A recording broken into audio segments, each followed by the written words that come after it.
म बालेन्द्र शाह नेपालको सार्वभौम सत्ता र राजकीय सत्ता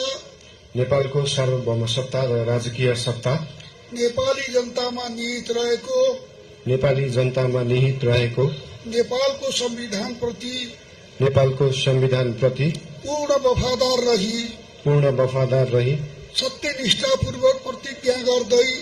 सत्यनिष्ठापूर्वक प्रतिज्ञा गर्दै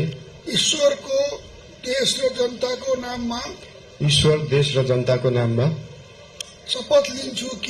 शपथ लिन्छु कि प्रधानमन्त्री पदको जिम्मेवारी प्रचलित कानूनको पालना गरी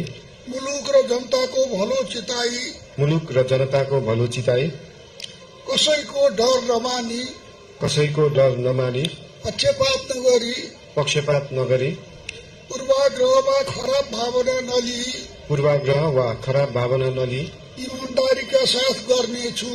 इमानदारीका साथ गर्नेछु र आफ्नो कर्तव्य पालनको सिलसिलामा आफूलाई जानकारीमा आएको कुरा म पदमा बहाल रहँदा वा नरहँदा जुनसुकै अवस्थामा पनि प्रचलित कानूनको पालना गर्दा बाहेक अरू अवस्थामा कुनै किसिमबाट पनि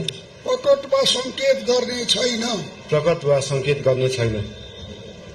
धन्यवाद। यसपछि